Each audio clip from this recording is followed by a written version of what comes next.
Sir, ಈಗ ನಿಮ್ಮ ಪ್ರಕಾರ ಅಧಿಕಾರ ಡಿ ಕೆ ಶಿವಕುಮಾರ್ ಅವರಿಗೆ ಕೊಡಬೇಕಾ ಬೇಡವಾ? ಯಾಕಂದ್ರೆ ಸಾಕಷ್ಟು ಚರ್ಚೆ ಆಗ್ತಿರೋದು ಅದೊಂದೇ ವಿಚಾರ. ತಾವು ಕೂಡ ಹೇಳಿದ್ರಿ ಸಿದ್ದರಾಮಯ್ಯ ಕೊಡಬೇಕು ಅಂತ. ನನ್ನ ಪ್ರಕಾರ ಇನ್ನೊಬ್ಬರ ಪ್ರಕಾರ ಅಂತಲ್ಲ,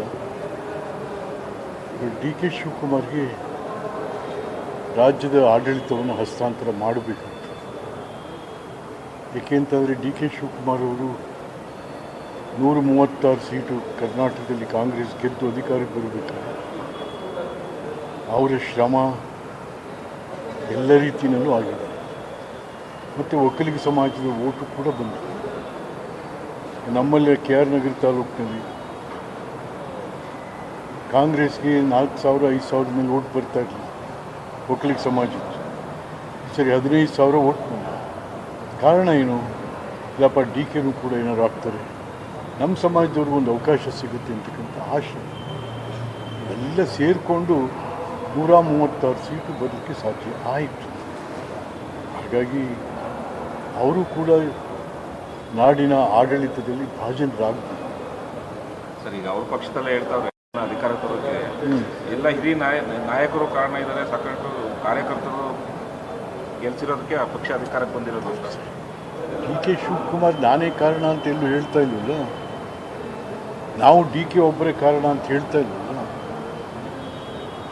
ಒಂದು ಪಕ್ಷ ಅಧಿಕಾರಕ್ಕೆ ಬರಬೇಕಾದಂಥದ್ದು ಎಲ್ಲ ಜಾತಿ ಜನಾಂಗ ಧರ್ಮ ಭಾಷಿಕರು ವೋಟ್ ಮಾಡ್ತಾರೆ.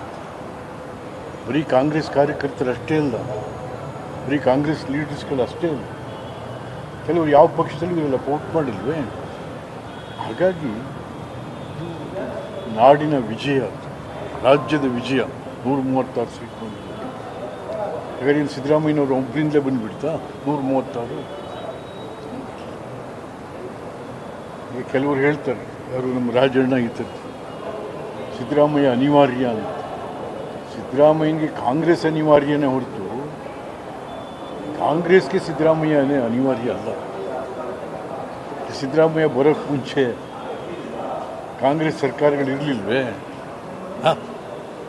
ಹಾಗಾಗಿ ಸಿದ್ದರಾಮಯ್ಯ ದೇವೇಗೌಡರು ಹೊರಗೆ ಹಾಕಿದಾಗ ನಾವೇ ಕರ್ಕೊಂಬಂದವರಲ್ಲಿ ಅವ್ರನ್ನ ಕಾಂಗ್ರೆಸ್ ಒಳಕ್ಕೆ. ಏನಾಗ್ತಾ ಇದೆ, ಇವರು ಆಟಗಳೆಲ್ಲ ಕಾಂಗ್ರೆಸ್ಸಿನ ಬಾಗ್ಲಾಕ್ಸಿ ಹೋಗೋ ಥರ ಕಾಣ್ತಾ ಇದೆ. ಸರ್, ಈಗ ಶಾಸಕರ ಬೆಂಬಲ ಪಡೆಯೋಕೆ ಕುದುರೆ ವ್ಯಾಪಾರ ಶುರುವಾಗಿದೆ ಅಂತ. ಯಾವೆಲ್ಲ ಸುಮ್ಮನೆ ರೀ, ಈ BJPಯವರು. ನಾನು BJPಲಿದ್ದೀನಪ್ಪ, ನಾನು BJP MLC ಇದ್ದೀನಿ. ಇವ್ರು ಯಾವ್ಯಾವ ಥರ ಆಟ ಆಡಿಲ್ವಾ? JDSನವ್ರು ಯಾವ್ಯಾವ ಥರ ಆಟ ಆಡಿಲ್ವಾ? ಏನು ಒಂದೇ ಪಾರ್ಟಿನ? ಅವರು ಅಧಿಕಾರಕ್ಕೆ ಬರಬೇಕಾದ್ರೆ ಹಲವಾರು ದಾರಿಗಳನ್ನ ಎಲ್ಲರೂ ಹುಡುಕ್ತಾರೆ, ಅದರಲ್ಲೇನು ವಿಶೇಷ ಏನಿದೆ? Thank you.